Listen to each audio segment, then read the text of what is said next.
Here we go. All right. Welcome, everybody, to episode 8 of the Free China Pod. We are doing this thing right. Hopefully, I talked to my dad, and he's... Abby, say hi. Hi. Hi, everyone. She said she wants to do her own stuff. I asked her if she wants to be on, and she's like, no, I want to, take care of business, which I think means, playing on Instagram. Yeah. She said she's a poser. Yeah, she said she has to prepare for some class or something. Yeah. She has a book in her hand right now, but I don't think she's actually going to do anything with that. But the book is actually her cell phone case. Yeah, exactly. She hollowed out a book and then put an iPad inside of it. I would not be surprised. I would not be surprised about that. She's not looking at the book though. Anyway, she's looking at her cell phone. So it is what it is. She's holding the book upside down. Yeah. That's a good indicator it's not a real book. Yeah, exactly. So, oh well, whatever. We'll see. But I think I'm gonna I may do after we get off here. I may do one more podcast tonight. If my dad, depending on when my dad can do the podcast, because I was supposed to do it this morning, but I was so tired after this week, and so I woke up for a second and then fell back to sleep and woke up. It was 11 o'clock, and so my mom. Why are you so tired? It's just been a long week, man. I got a busy schedule now with with all the one-on-ones and stuff I got. Friday and Saturday are just super, super long. I go from... It's a little better now that I don't teach at that high school anymore. I don't have to sub at the high school. But it's go from 1:30 to 10:10 on Friday. And then, get home at 11. Go to bed about 1 or 2. Sometimes a little later. Wake up the next day, work from 10 until 6. So it's just long days. Yeah, that's pretty bad. Yeah, it's alright. Make that money, I guess. As the Wu-Tang said, cash rules everything around me. I mean, it's not too bad. Compared to what I was working in the U.S. and going to school, it's a lot fewer hours. So it's okay. I don't know. We'll figure it out. Hopefully, as we keep going, I'll have to work less and less. So, I just watched Kapi's music video. Have you seen Kapi's music video? I said that to our Facebook group a week ago. Oh, really? I don't remember that. I must have just not watched it. I believe you. Yeah. I would not saying you didn't, but I just don't remember. Because my students were watching it on Friday in the class. I was like, what is this? And they're like, oh, Kowenja has a new song out. It's so silly. Yeah, for anyone that doesn't know, Kapi or Kowenja is the current mayor of Taipei, and probably going to try to run again. But I just read another... No, I think he's going to try and run for president. Well, if he tries to do that, he's going to come up against a lot of trouble. One, because he's independent, and two, because I just read an article on TaiwanNews.com, I think, that said he somehow... I didn't finish it yet. I was reading it when you called. So they said, basically he's embroiled partially in, the organ stealing scandal that in China. Oh, that's old news, I think. I heard about that, but that was old allegations. It is old stuff, but that's still stuff that's not going to be easy to get over. I mean, it hasn't hurt his career so far. That's true. I mean, I think he was already mayor by the time that came out, but I'm not sure. That music video was weird, though. Yeah, that music video was interesting. It's, I mean, he didn't really do anything in it. It's the other guy rapping. He was basically... He does the chorus. Do the right thing, do the right things right. And then, guada. It's very strange. But I will say, I was talking to my students about this, is I follow him and Tsai Ing-wen on Twitter, and they basically only post in English. It's kind of strange. Yeah, they're a couple of weird foreignish politicians. Well, yeah, and they need to do... I mean, especially... Kowenja maybe not so much. I guess since he's running for president, he does. But for Tsai Ing-wen, for sure. It's not for sure that he's going to run for president. There's speculation that he's going to try and challenge Tsai Ing-wen. It's probably that he will. Her unpopularity. He'll probably try to run. I don't know how far he'll get, but I know Gabe's really loves Oka. He used to always talk about how much he loved Kowenja. I don't know what he liked about him. I think he's just a agreeable politician, and he seems some of the young people seem to like him. He's kind of tries to be hip, and he'll he doesn't like follow all the political norms either. He's kind of tells it like it is. Like there was a. It's true, but he also has like a lot of secret shit about how his opinions about like reunification with China are really conservative. Yeah. And like probably would be unpopular if he ever spoke publicly about them. Yeah. He tries to keep them under wraps. Yeah, exactly. So I think that's going to hurt him, especially with young people, because I think more and more people are maybe they like you can look at Kim or Abby, and maybe they're definitely not for reunification. Maybe they're not for like declaring independence, but they definitely don't want to be reunified with China. Yeah, I'm finding here. Like I thought the South was pretty like pro independence, but there's even here there's pretty wide diversity of opinion. Yeah. Some people, oh man, I was talking to somebody recently. Some people think he's just so backwards. Mm-hmm. She was like, we were talking about it, and I was like, at the very bottom, would you agree that like democracy is more important than like economic growth? She's like, no. Huh. She's like, of course the economy is more important. And I was like, oh my gosh, like if you don't agree with me on democracy, then we don't have any common ground. Yeah. Like to continue this discussion. Yeah, for honestly. sure. Yeah, it's very strange. I don't know. You meet all kinds too, and this is somebody who has like a master's from like one of the top 3 universities in Taiwan. wow. It's not like an uneducated person. Yeah. But still, I mean yeah. It's definitely interesting. I was talking to my neighbor last night, and I guess Kaohsiung. I mean, it seems like there's a lot of popular opinion that Kaohsiung is probably going to switch to the KMT for their mayor. Yeah, Because just for how long? everyone loves that. Everyone loves Mr. Korean Fish. Oh, Hanguoyu. Yeah. Hanguoyu.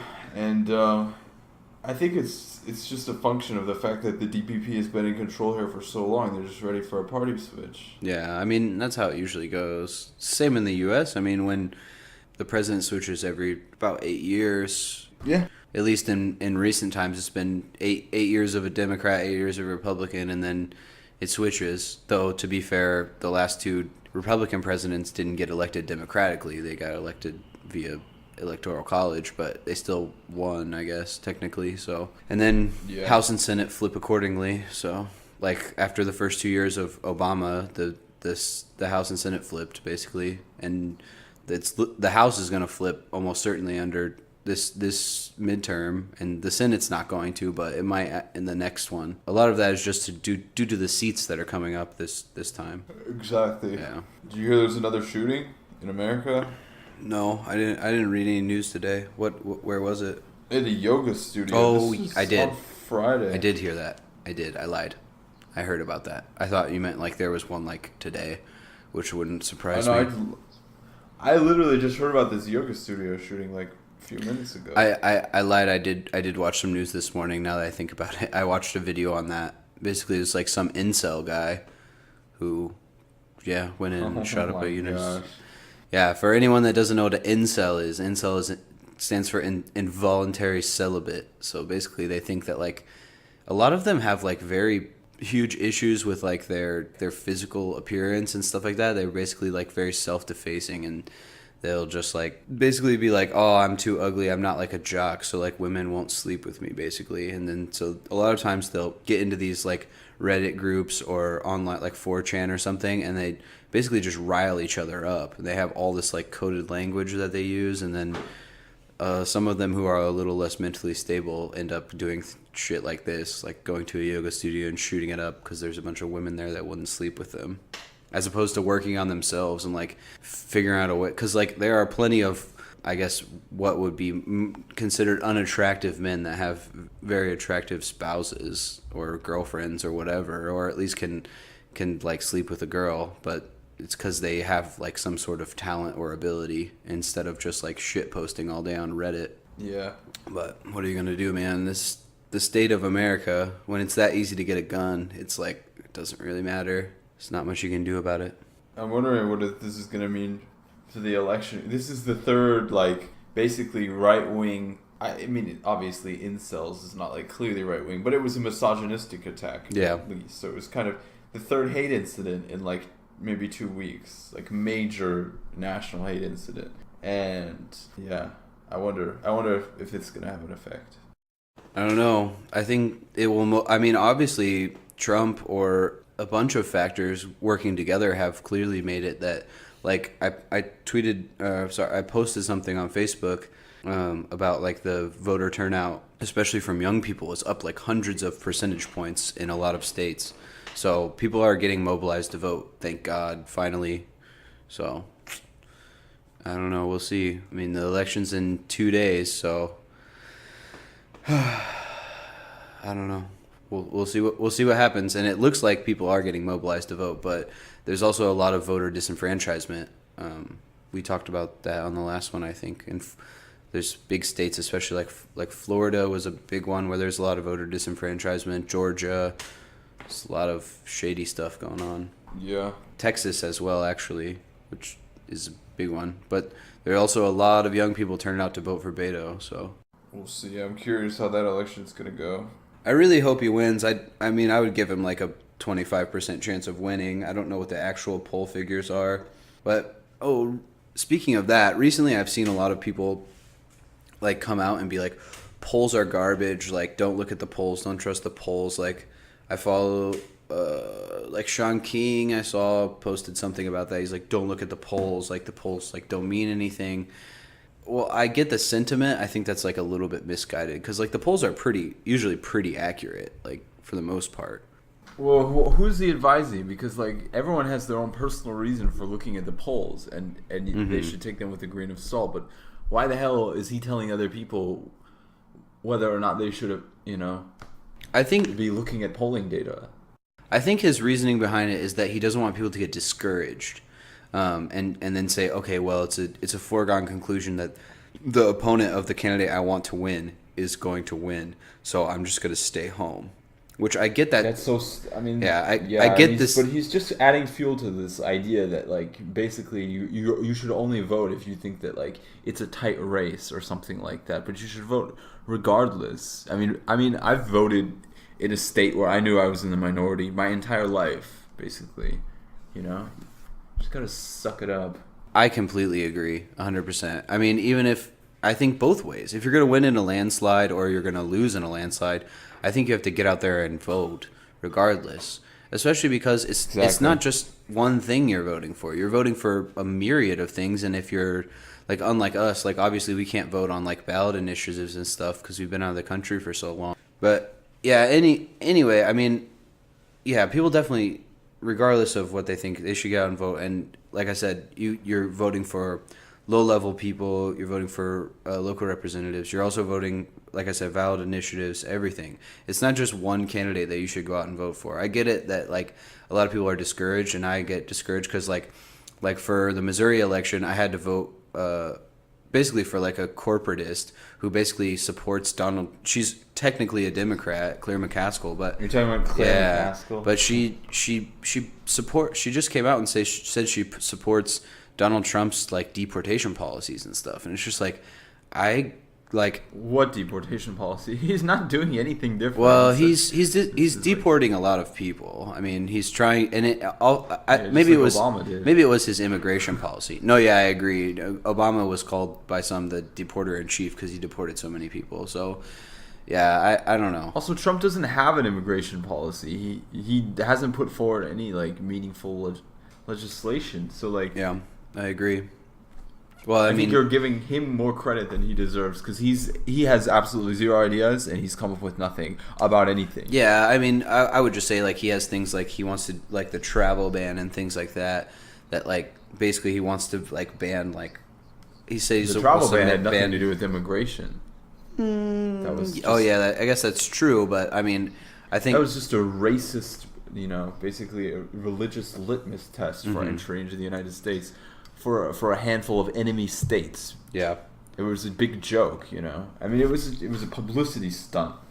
Yeah, I agree. I think that, like, arguing that you support him in any way makes you look bad, and it makes me not want to vote for you. But my main point... I completely agree. Yeah, my main point in that was that I did. Because it's her or a Republican who, like, has much worse views and is, like, bad for women, like, super bad for women, and... So it's just like, all right, well, until we can run a good progressive candidate in that state, or someone at least who's like doesn't take corporate PAC money and isn't corrupted. Like you gotta swallow your pride and vote for that person. And fuck them all to death. Yeah. Eat the rich. That is my motto. Eat the rich. I don't know, man. It's just you have to vote. That's in summation. Vote, please, everyone. Please, God, vote. This actually might not be out in time for the vote, but hopefully, when everyone listens to this, you will feel okay because you have already voted. Just like all the other elections, I don't really panic. I think whatever happens will happen, and we just vote and do the best we can. Yeah, I mean, there's other things that people can do. Like I'll probably talk about this when I get my dad on. But we had like a little, not like an argument, I guess, but like a discussion last night, and he was kind of trying to. He in the end basically said both is important, but he kind of argues more that like how you live your life is more important than how like voting and things like that. And both are important. Yeah, exactly. I would agree both are important, but my argument would be I think politics is more important to a degree. But I can live with the fact if we say they're even and they're both important. Everyone has different values, so I mean these are all parts of living a full life, being a full citizen within your community. I would say those are both aspects. You know. Yeah, I agree. When you say like how you live your life, you're talking about how you treat people and like that's donating to charity and volunteering your time, that kind of stuff. I think he was more talking about like partially that, but also just how you treat people and like the messages that you espouse just simply through your actions or through your interactions with other people, like trying to lift them up, trying to like just promote like peace and love and things like that, as opposed to like creating more hatred or divisiveness in the world. Yeah. I don't want to mischaracterize his arguments, and again, maybe tonight or very soon I'm going to try to get him on to say it for himself so I don't have to try to paraphrase his words. I know what you're saying, and I get why you're saying that politics is more important, because I think you can control your life on a personal level, but with politics you do have a very small part to play in getting involved in public affairs, in affecting the policies that do affect everybody. Yeah, and I would tend to lean towards you. Yeah, so I would, in the end I think it is definitely a both thing, but just because of the broad ranging nature of politics and the fact that it literally affects every aspect of your life. Abby and I last night, I said, because I was talking to her that I was like having this discussion with my dad, and she was kind of more leaning towards his side, and I said, like, can you name something that's not affected by politics? Abby, did you come up with anything that you can name that's not affected by politics? Of course not. Politics affects every aspect of human life. Yeah. That's why we have politics. Yeah, exactly. That was basically my point. And my point is not to be like a dick about it, but just to say that like people really have to open their eyes and realize that like politics is, I would argue, the most important thing in your life. And until people realize that and get out and vote, protest, all those things, where change is not going to happen. I mean, there are little changes that can happen because of things like how you interact with people. But broadly speaking, rich people don't care if you're nice to them, and they'll still take all your money, What kind of change are you looking for, Jordan? I would say more, like we've talked about this a little bit before, but more redistribution. I wouldn't even I would say to some degree, but not out and out redistribution. I would say, taxes and public health care would be redistribution. Yeah, that's what I'm saying but I wouldn't say straight up like tax and give it to the poor people. I would just say tax poor people less, tax rich people more, and in addition to that, create a social welfare state where you take care of the people and you make sure that things like healthcare are a human right. And I would even argue that like housing should be like somewhat of a human right. I don't think that, especially in the wealthiest nation on the face of the earth, or the face of the earth has ever seen, there shouldn't be any homeless people. There should be no homelessness. There shouldn't be people that don't have healthcare. It's absurd. You can't just eliminate homelessness. Homelessness is like deep. These are sociological issues, I think. Yeah. I mean, I get what you're saying, but but part of it's poverty, but a lot of it's not. Yeah, I mean, yeah, a lot of it. I don't know, man. I understand. I would agree with you. It's definitely a nuanced issue. It's not just straight up poverty and people not having wealth, but it's a lot of things. Like it's the fact that we don't have good paying jobs. You need to have like a good minimum wage and things like that. And right now in the U.S. we don't. And also you need to have like we're the only quote unquote developed nation on the face of the earth that has medical bankruptcies still. So I think if you cut a lot of that out, you would cut down on homelessness and things like that. Also, if you decriminalize drugs and things like that and stop putting people in prison for nonviolent offenses, then you would have a lot more free people. You'd have a lot more. Our economy would get even better.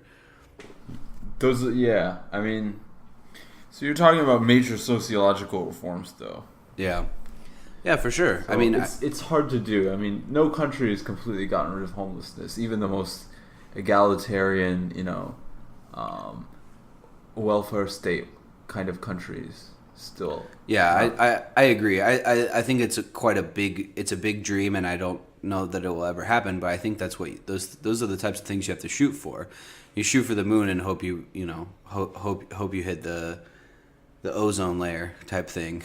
You could go try to get at least halfway there, but you have to set big goals. And I think the constant saying like, oh, we can't do this in the U.S., we can't do this in the U.S., especially from the right, I think it's just kills people's hope, and people need to say, no, we can. Like, we are such a rich nation, but some people, especially the people at the top, are going to have to sacrifice one of their 8 yachts, and I think that's not, like, too much to ask from them.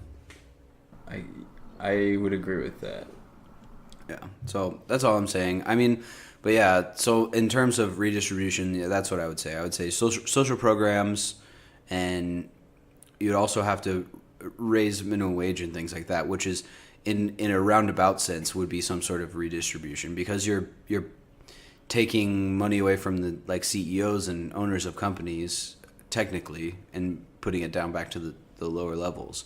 But it's completely doable, and there are studies that show that when you increase the minimum wage, that there's no loss of jobs or anything like that. So those sorts of arguments I think are a little bit absurd and kind of old timey. Are there clear studies about that? Yeah. I'll look up some. Remind me after work. After we record this podcast, and I'll send you some. I'll remind you after work. This is part of our work. It's our company. We gotta keep it going.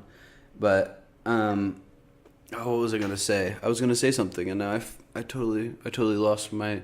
Oh, I was gonna say, do you feel the burn? What do you think? Speaking of social, like redistribution of wealth, what do you think about what is that called? Oh, don't ask, don't tell. No, that's done and did. What is that called? Everyone. Donald Jr. UBI. Saudi Arabia. Universal Basic Income. What do you think about universal basic income?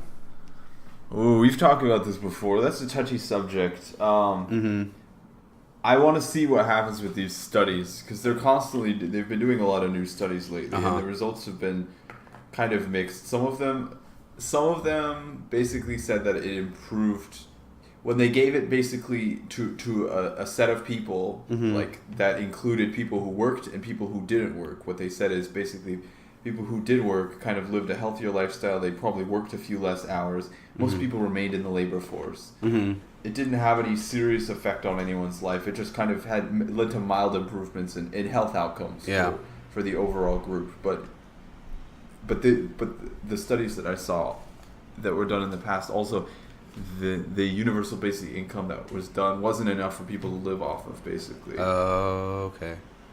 Yeah. So it was just kind of like a little supplement. Okay. Yeah, I mean, it's so wait, what did you say about it for people without that basically were, do you say it was people who were working and people who weren't working? I mean, they did it on a wide group of people. So basically they gave it independent on whether somebody was or was not already receiving public assistance. So some of the people had jobs, basically, and some of the people didn't, and they were on public assistance. So the people that were on public assistance, they said it gave them a little bit of extra money. They had to worry a little bit less.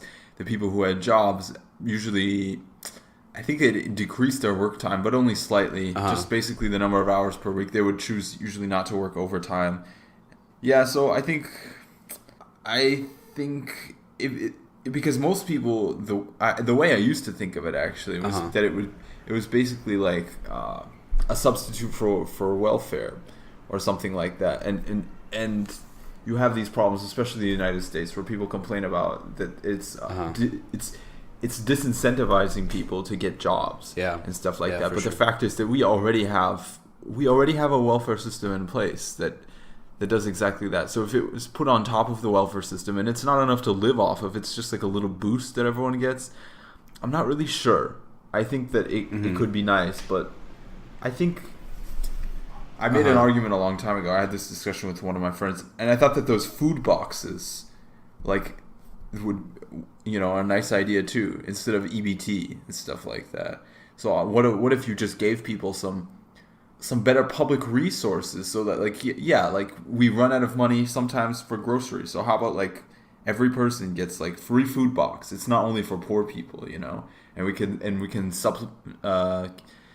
supplement our farmers' income. Just buy some food off of them at fixed rates or something like that. And how about free healthcare for everyone? That we all have a public option. If you eliminate healthcare, food costs, and increase public housing, then I think the need for a lot of these things will go down. But I get the idea in principle. I'm not sure. Yeah. I'm not sure 100%. Yeah, totally. I would agree with you on the food boxes. The only thing that I would worry about is that when you come under administration such as Trump, then he's just going to send people a month's worth of Big Macs, and that you're not going to have actual healthy food.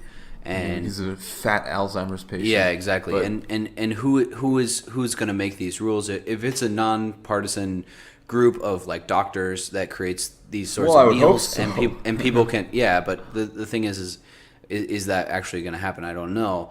But on the broad swath, I would agree with you. So also in terms of that, what do you think about a negative income tax, or like instead of UBIs? We already have that. Most people get tax credits. But the thing with it is that we also have it for corporations. So if we raise that, but then we have if instead of that, of course they shouldn't have it for corporations. Yeah, okay, all right. Well, yeah, I was gonna say I figure we both agree on that.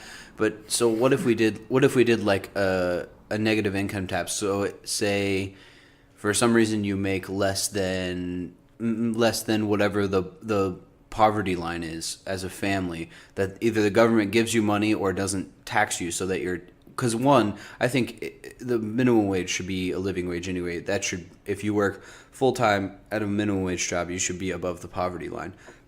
But in addition to that, so what if they just made sure that like if that doesn't happen, then the government says, okay, well, we're not going to tax you at all, or we're going to maybe even give you some money because the problem I have with the we already have that.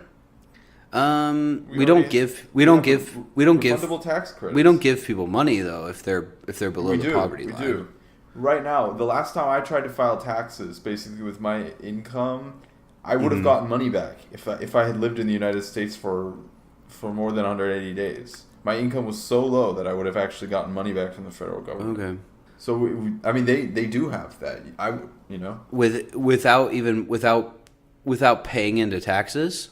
Not only would I not have paid any taxes, I would have gotten a credit, refund credit back. But the thing is when you live in the U.S., that money that you're getting back is money that you already paid in. No. I'm not talking about just a simple refund. I'm talking about a refund credit. Because anyway, yeah, that's the case. That's what a refundable tax credit is basically. So we already have that in place. Okay. All right. Interesting then. So I was unaware that you would actually get money back. So okay, yeah. That's not bad. I would still say we need to obviously revitalize our tax system quite a bit, with the fact that like Amazon paid $0 in taxes last year. Oh well, that's thanks to the corporate rate, which has just been lowered again. Yep, and it's probably not going to get much better. So especially because Trump said he's going to do the middle class tax cuts now because he wanted to come out and admit that he didn't actually do the last tax cut for the middle class, and he'll probably put some more nice corporate loopholes in there. If Republicans ever say anything about the deficit again, I'm just gonna explode. Absolutely, man. It's absurd. They've done that for years and years and years. That's the whole Republican strategy, though, is to talk about debt and deficit, debt and deficit, debt and deficit. But then when they get into power, they run up it. Yeah, tax cuts. They run it up. Look at since George Bush. I mean, it's been temporary fiscal tax cuts. Yeah, fiscal conservative. But he was handed a surplus when Clinton left office. Clinton created a surplus, and then he ran up the debt and the deficit. And then Obama cut it at least, and then we go into Trump, and Trump's running it up like crazy. It's just rhetoric. Wow. They're not the party of fiscal conservatism. At least they haven't been for decades. They're not the party of anything. I think I was talking this morning about fucking Ted Cruz, man. Like, basically Ted Cruz, I saw a video, like somebody called him out on this, because Donald Trump made the claim last week that he has he supposedly has the constitutional authority to use an executive order to override the 14th Amendment, birthright citizenship, because of these questions here.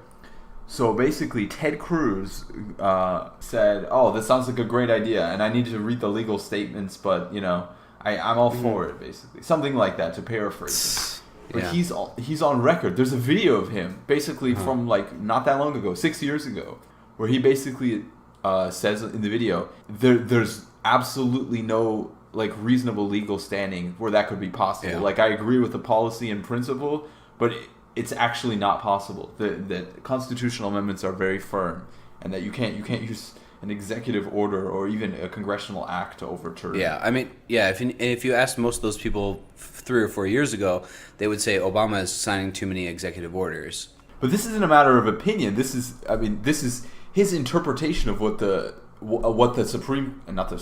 Constitution of the United States would legally allow. Like what should be basically an objective view of constitutional law. And basically he's changing how he's representing it. Now he's saying, maybe Trump knows something I don't, as if that's possible.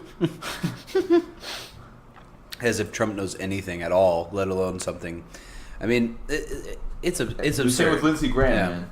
The same with Lindsey Graham. Lindsey Graham, called him a hateful bigot, basically. 2-3 years ago?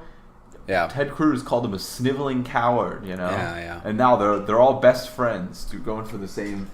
It's because it's all rich people on the cocktail circuit. That's what it all boils down to. They're all rich buddies. I don't know. I mean, I get what you're saying. I think that the Republican Party is definitely for the rich to a large extent, but there's different ways of achieving whatever wealth or whatever, and they even as recent as a couple of years ago, they had different ideas about how to achieve that. Yeah. You talk about trade. You talk about immigration reform. Yeah. As parts of ways to strengthen the country, and basically the Republican Party has completely forgot half of their ideals, and it's become the party of Donald Trump. I think that going back to your original point, I think that's because they really haven't stood for anything for a long time. It's just stand for our rich donors. And the Democratic Party is that to some degree, but to a lesser degree. It definitely used to be the party of working people, of middle class people. But both of them are leaning more and more towards the party of the rich, the party of corporations and things like that. Yeah. I don't know what to do. I mean, campaign finance reform. I agree more and more with you that that's like the only solution to some of these endemic problems. Yeah, I think it's one of the only solutions for a lot of the problems, and even it may not be a solution. It's obviously not a solution for every problem, but it's definitely going to push a lot of people in the right direction on other issues, such as Medicare for all. Like, if you get rid of campaign finance reform, it's not necessarily a foregone conclusion that will create a Medicare for all system, but it definitely is going to be a big factor in pushing us that way, because then you're no longer taking big bucks from people like Pfizer and things like that. I think if there's a strong Democratic candidate in 2020, then they'll make that like the issue like of the election, because this has gone on so long, and now the Republicans are saying, "Oh, we've always been the party of support for pre-existing conditions," as if that makes any sense. Well, They're the ones who overturn the individual mandate and basically strip the ability to provide coverage for pre-existing conditions. And not to mention they have like a majority in the House and the Senate right now. If they want to pass something that protects pre-existing conditions, they can do it. Just do it then. But that's the thing. Nonsense, man. It's garbage. Yeah, absolutely. It's 100%. It's just lies. Pre-election pandering when everybody knows it's absolutely false. Yeah. The problem is that the huge voting bloc that watches things like Fox News is not really gonna. They don't care about facts. And two, they're not paying attention to anything except for what the right says. What gets pushed out of that propaganda machine called Fox News. Ugh. But anyway, that's our elections. Yeah, and we're gonna see, and hopefully, I mean, there have been a lot of really good, strong progressives that have gotten elected recently that don't take corporate PAC money, things like that. Like I've mentioned before, like Justice Democrats. Man, I honestly think that like 2 or 3 or even a small caucus of them does almost nothing, because as soon as you have an election, you'll have one person that doesn't follow like the campaign finance rules or something. If it's optional, it needs to be mandatory. It needs to be enshrined in law. Absolutely. This is what happened in 2008, man. McCain was like, yeah, like let's do this. I forget what the word is basically, but he wanted to basically not take corporate money. I can't remember the circumstances. Mm-hmm. But Obama was raising so much money that he's just like, nah, I'm not going to participate. And that was the end of it. And nobody ever talked about it again. Yeah. No serious presidential candidate. There needs to be an amendment to the Constitution, in my opinion. But in lieu of that, there are more and more candidates that are not taking corporate PAC money. I mean, AOC in New York, you have a lot of people running right now. Like I think in West Virginia, Richard Ojeda is like a really fiery candidate. I don't agree with him on everything, but he's not taking corporate PAC money. It's getting there. It's a movement, and movements take time. So we hopefully it will continue. I mean, Bernie Sanders is one of the maybe like 1 or 2 senators that doesn't take corporate PAC money. So it will take time, but I agree with you. It has to be eventually enshrined in an amendment, or it's all for naught, because they can reverse course at any time. I agree. But it's going to be extremely difficult, if not impossible, without like basically a small, Arab Spring style revolution where it would have to get really violent before they would give up all this money. Yeah, the thing is if people, and we disseminate the information enough and people get angry enough, you can pass it through the states.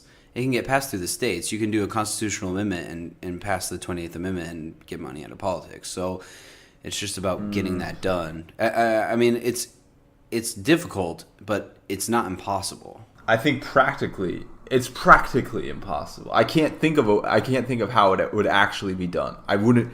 If you told me it would happen right now, I just wouldn't believe it. I'm not saying it's not possible. I'm just saying I can't see how it could ever happen, because it goes against the interest of every single empowered person whose responsibility it is to like basically help the citizens get this through. Yeah, I would agree. Expect people to go against their own interests like that. I would agree with you, but I think when you lean more towards the local level, you get more people that they're not making that much money. They're not rich people. The people in the lower rungs of the government are not super rich. They're not making hundreds of thousands of dollars a year. They're making a nice middle income wage. And if you were to tell them that you explain to them and you push this movement. Are you talking about state legislators? Yeah, I mean to a degree, yeah, because that's what you have to do to get having. Say again. A constitutional convention of the state legislatures. That's what you're talking about, right? Yeah. So because I really think that's like pretty much the only way to get it passed. Because like you said, these national politicians are unlikely to do it. You're right. Like they're not. Their salaries certainly aren't that huge. But it's not about their personal money. It's about. It has nothing to do with that. It's all about their campaigns. And I don't know, man. It would overturn the existing U.S. election system completely if you just took money out, and you'd have to get a lot of people on board who probably stand to benefit right now, and Yeah, but I mean, again, if you push it through via constitutional convention, it's I feel like it's more doable than to push through some sort of ballot initiative. And also, those people, it shows that like it's really how many states do you need? 38, I think. So show me 38 states. who you think their state legislature. That's what I'm saying. I'm saying right now maybe it's not doable, but I would say probably 4 states. No. There's already been a few. Hold on. I'll look this up. Because right now, so anyone that wants to look at like pushing for this sort of thing, there's a pack right now called Wolfpack that's I believe was created by TYT.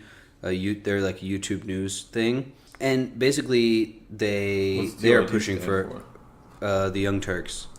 They're pushing for a constitutional convention right now. They have already gotten a few states to get on board. Also, for everyone that was wondering, Wolfpack is Wolf PAC, like Political Action Committee. Oh, I figured it's like the Wolfpack from. I think that's where they got it from, but it's PAC, like Political Action Committee. I have a smiled pack. Citizens for America's Future. So, okay, I'll tell you how many they've passed in. They have passed a bill to call a constitutional convention in 1, 2, 3, 4, 5 states. Which ones? That would be Vermont, Rhode Island, New Jersey, and Illinois, and California. And I would say most of those are surprising besides California. No, Vermont. That's not surprising. Yeah, I guess Vermont. That's true. Sanders, That's true. Illinois. Illinois is a little surprising to me. They've got a lot of corruption, but they're pretty. This is the Obama state now. You know. Yeah. Rhode Island.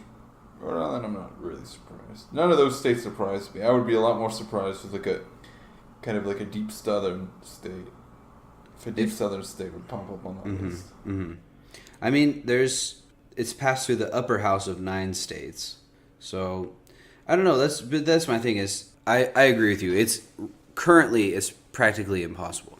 But as we push forward and move forward and people realize that the importance of getting money out of politics, I think it's going to get easier and easier to pass this sort of thing, especially leaning more towards the local level. We'll find out.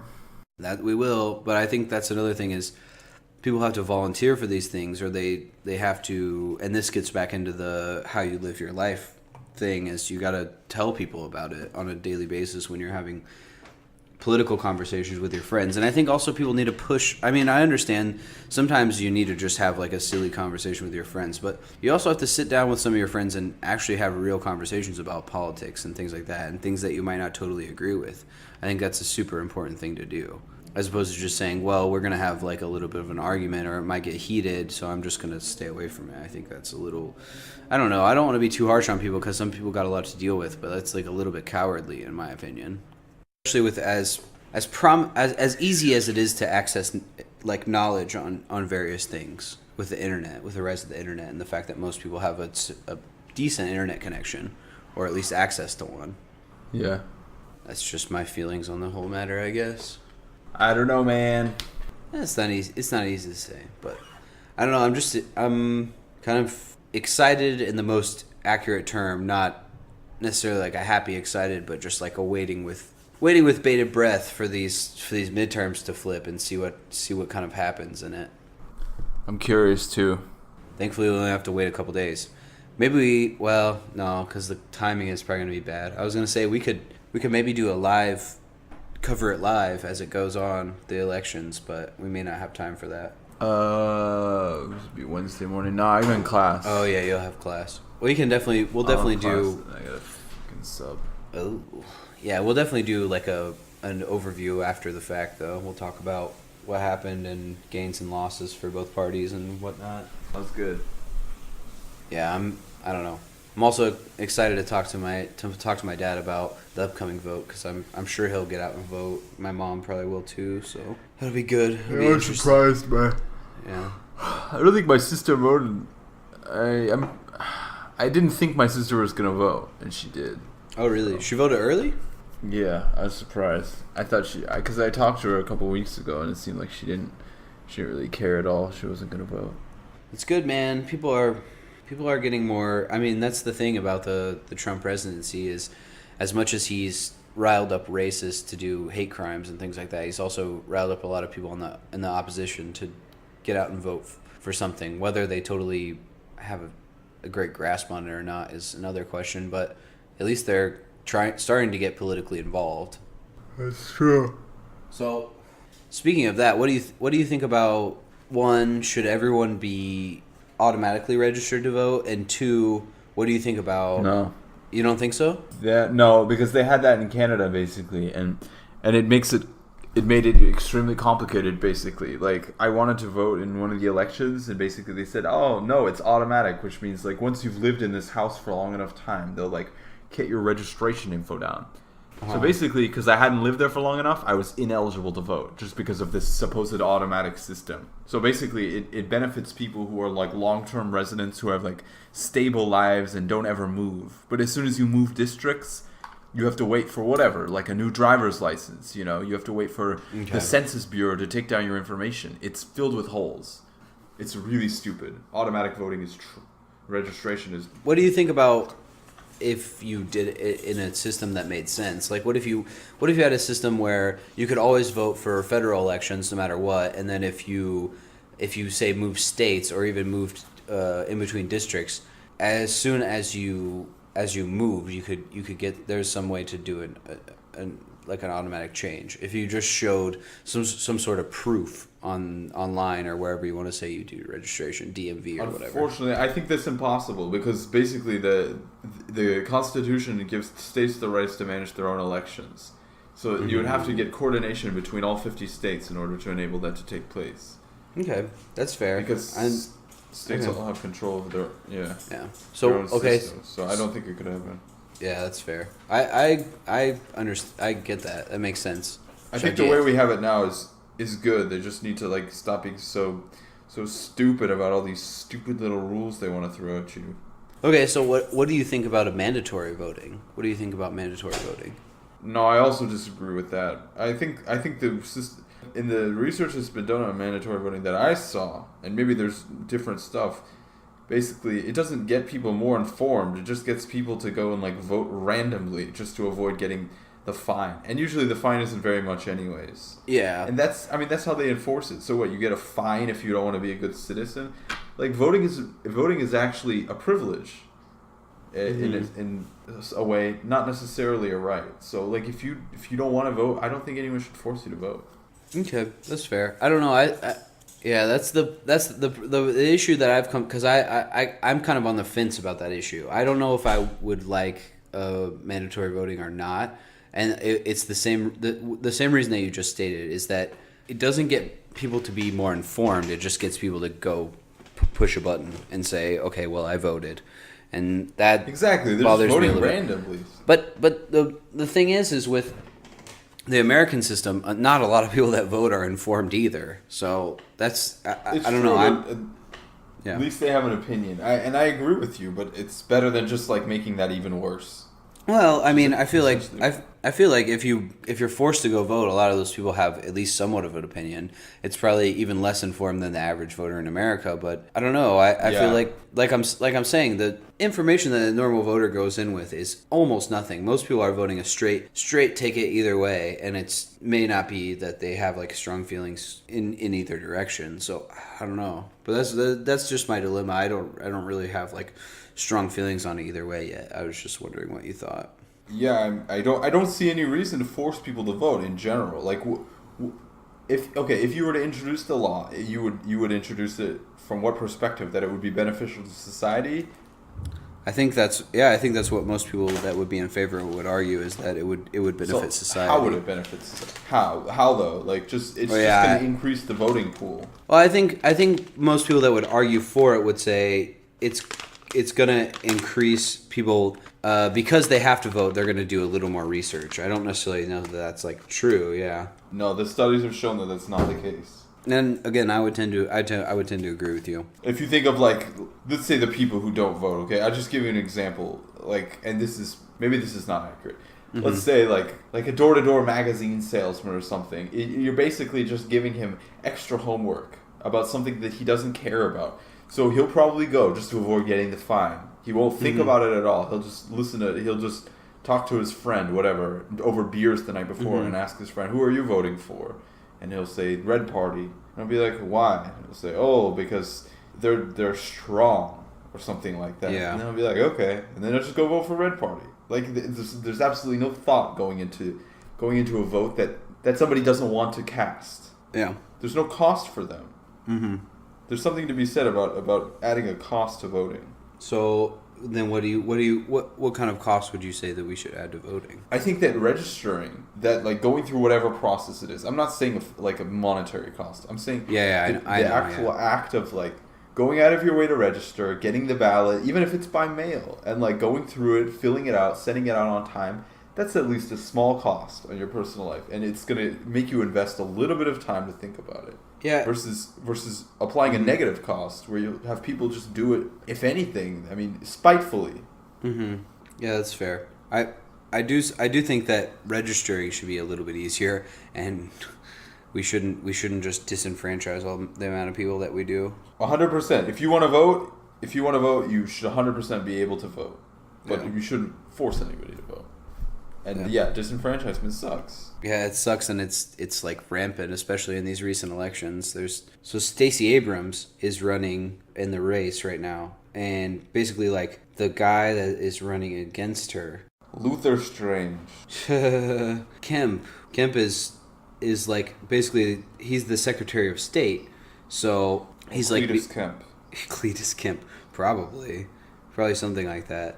So Kemp can like basically just like disenfranchise people, and the vast majority of the people that have been taken off the voter rolls are like people of color. It's basically because Stacey Abrams is a black woman. She'd be like the first black female governor, I believe. So it's real messed up, man. But we'll see what happens, I guess.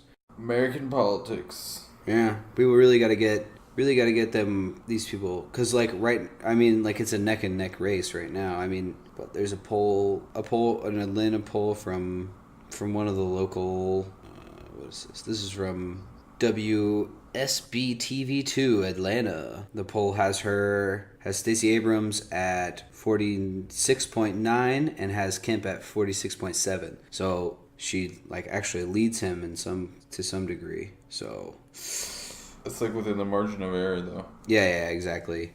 So it's just neck and neck is the thing. So the fact that he has the ability to like disenfranchise voters is absurd. Like, I think that's something that has to be taken care of. Like, if you're Secretary of State in a state and you're running in any sort of election, then you should have to like recuse yourself at least like a year beforehand. You know how it is. I mean, there's no requirements for that act. No, there's not, but that's what I'm saying is I would argue that there probably should be. Probably. Anyway, man, I gotta go do this stuff before midnight. All right, word up. Well, thanks everyone for listening. We kind of in a rush here, and we just kind of did a quick one because we had some time where we could talk. Yeah, a little impromptu talk. Thanks for listening. Like, comment, share, blah blah blah blah blah blah blah. Do that stuff. So, and let us know what you think. Hopefully, I'll have my dad on here soon. That should be a fun interview. But in any case, we appreciate you guys listening, and we will talk to you soon.